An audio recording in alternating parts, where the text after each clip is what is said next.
sobrang daming kaladyum dito. So, ito yung pag gumala ka dito sa amin, ang makikita mo yung mga halaman nasa wild. Sobrang gaganda. At itong katulad ng nakikita nyo dito. Ayan, walang pumapansin yan dito.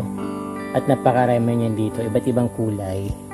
May puti, may pink. At yan yung nakikita nyo dito.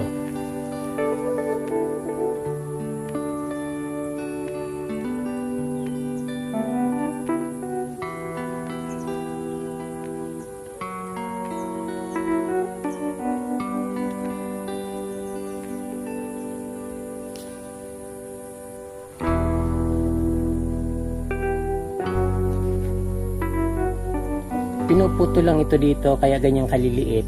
Kasi pag dumarating yung tumataas sila at tumataas din yung mga damo, pinuputol yung mga damo dito kaya sila nagkakaganyan. May time naman na medyo malalaki sila. Napakarami yan dito.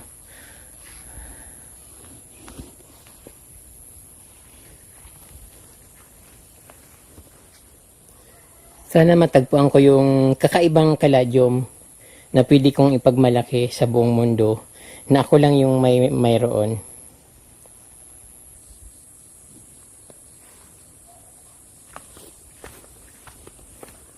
Napakaraming bagwa. Alam ko nanggagaling yung sa China tapos dito sila nangingitlog.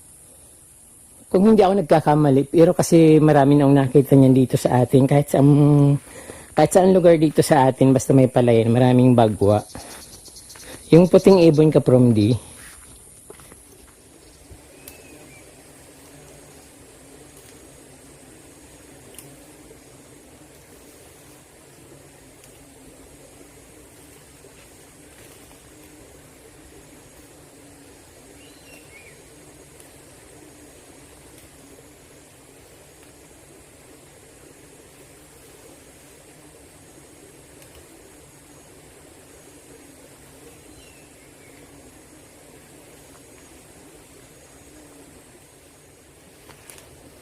So, ito ka from the, pag umuwi ako, pagdating ko sa bahay, meron na naman akong ulam.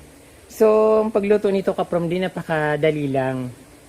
Kumulo lang siya ng 1 minuto, okay na. Kasi pag pinasubrahan mo ng 1 minute at gawin mo 2 minutes, 3 minutes, hindi na masarap. Parang, napakadali niyang parang wala nang kalasa-lasa. At parang, lantang-lanta talaga. So, pag kumulo ng 1 minute, okay na yon. So, okay na. Kasi, talbos naman ito ka from di at sariwang-sariwa. Napakadali niyang maluto. Parang talbos ng kamote pag nilagay natin sa isang lutuin. Antimano pag nakuluan, so okay na siya. So, ganun yung pako. At napakagandang namin dito ka from di kung gusto namin kumuha ng sariwang gulay. At, ayun, kung gusto namin gumawa ng salad na pako, pupunta lang kami dito sa tabing ilog o kung saan-saan ang lugar dito kasi malinis naman dito. At yun nga lang, kapag ginawa mong salad magastos kasi gagamit ka pa ng sibuyas at kamatis. Ayun, samantalang pag ginisa mo, gigisa mo lang, may sibuyas or bawang tapos sabawan mo, okay na, may mantika. Ganun buhay namin dito ka from day. So very simple at nakatira pa kami sa malapit sa nature. Parang nasa heaven.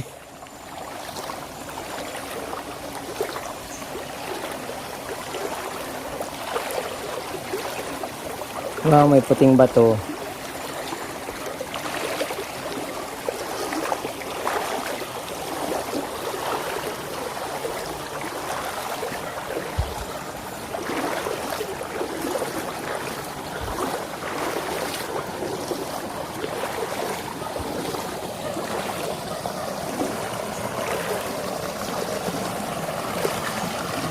Ganito dito sa amin kapag tag-ulan, nabubuhay yung mga maliliit na ilog o mga sapa, nagkakaroon sila ulit ng tubig. Pero pag summer, walang tubig yan.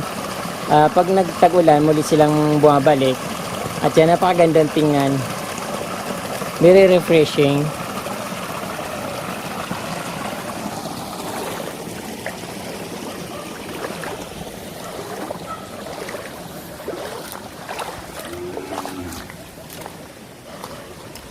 Saan ka hali, Pai?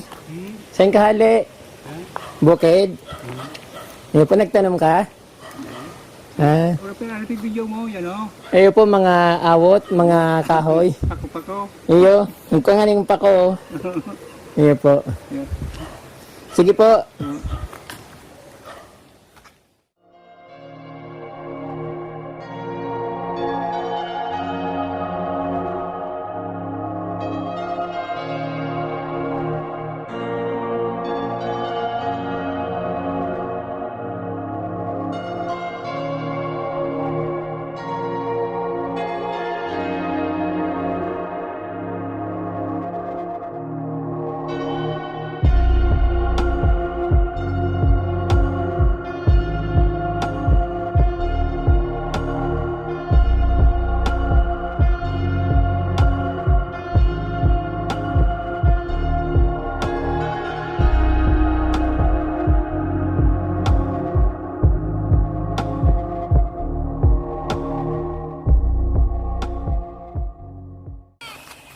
Bakit may pusa dito? Saan to galing? Tinapon niya to dito. Kawawa naman. Saan to galing? Kawawa naman yung pusa. Sumusunod sa akin. Nakakaawa. Tinapon niyan dito. Nasaan na yun? Ay! Ito, sumusunod siya sa akin, nakakaawa. Umaano siya sa paa ko. Kawawa naman, no. Sana pinamigay na lang. Hindi na pa dito.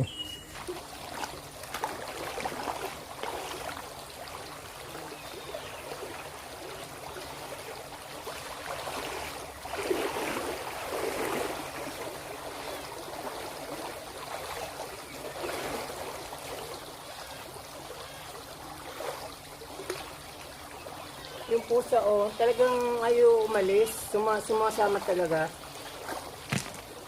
So, ang daming puting bato dito. Nakakaano. Ayaw ko sanang kumuha kasi malayo yung iyan ko. Nakikita ko kasi ang lilinis.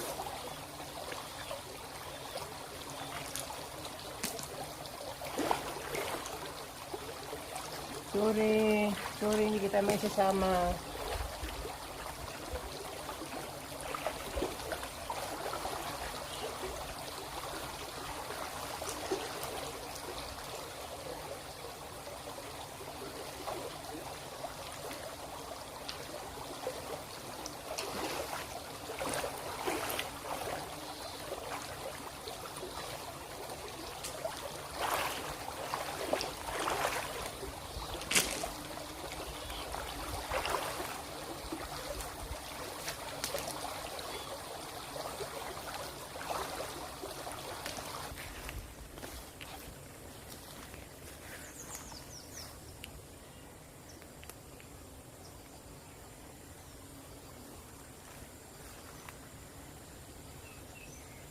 Napakaganda ng bulaklak nito. So, itong halaman na ito ay gamot ito sa amin dito. Sa mga parang yung lumulubo yung tiyan. Parang may kabag, parang gano'n. So, nilalagay sa tiyan yung dahon niya.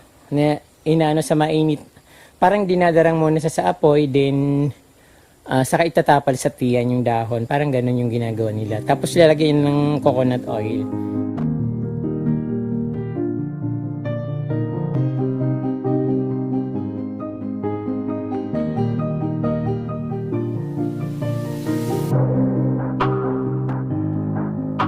Ganito dito ang buhay ko. Kapag stress na ako, pupunta ako dito sa tabing ilog, sa bundok, tumitingin sa nature, tumitingin sa mga kapaligiran. Ayun, after na uwi na ako, parang nirelax ko lang sarili ko para gusto kong makapagmuni-muni, although nag-isa lang naman ako sa bahay. Kaya madalas ko nag-iisip. At ito nga palaging nasa isip ko, para mawala yung stress ko, para mawala yung mga problema sa buhay. Pupunta ko dito sa nature, dito sa amin sa tabing ilog, para pumasyal-pasyal at ilibang yung sarili.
May nakalimutan pala ako, kapromi doon sa aking pamamasyal.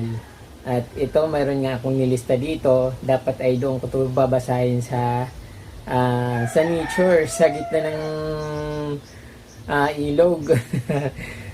Ito, advance happy birthday po to Jojo Dakayanan. Bukas po yung birthday niya sa November 6. At ganun din po sa kanyang wife na si Jumalyn Dakayanan sa November 8 po, at ganun din po kay Terdy Dakayanan sa November 12 naman. Sir Jojo Dakayanan po sa November 6, at kay Ma'am Jumalyn Dakayanan sa November 8, at ganun din po kay Terdy Dakayanan sa November 12. Advance happy birthday po sa inyo, at wish ko po na magkaroon po kayo ng maraming birthday sa mga susunod pang taon hanggang sa up to sawa. At yung po, at good luck po at God bless po sa inyong family. At ganoon din po, shoutout na rin po kay Ma'am Edita Ubaldo at kay Ma'am Elsa Barrera. Ganoon din po kay Miss Liberty D. Guzman of Hiruna Tarlac, at kay Pilpat Plants or PPP. So vlogger daw po siya. So ayan po, kaprom din, maraming pong salamat sa pagsama sa akin sa pamamasyal sa nature. Yung po ang lugar namin dito sa Barangay Gubat. Napakarami pong magandang lugar dito sa amin, kaya lang hindi ko nararating. At yung iba nasa mga matataas na lugar, sa mga overlooking na magagandang location. So, yun po ang Barangay Gubat. Ganun pa man po, maraming pong salamat sa inyong panunood at wag niyo pong kalimutan mag-subscribe at pindutin po yung notification bell para updated po kayo sa aking mga incoming na po videos. Pakishare na rin po kung pwede po. Maraming salamat mga ka-From D. Diyos mabalos po sa inyong lahat.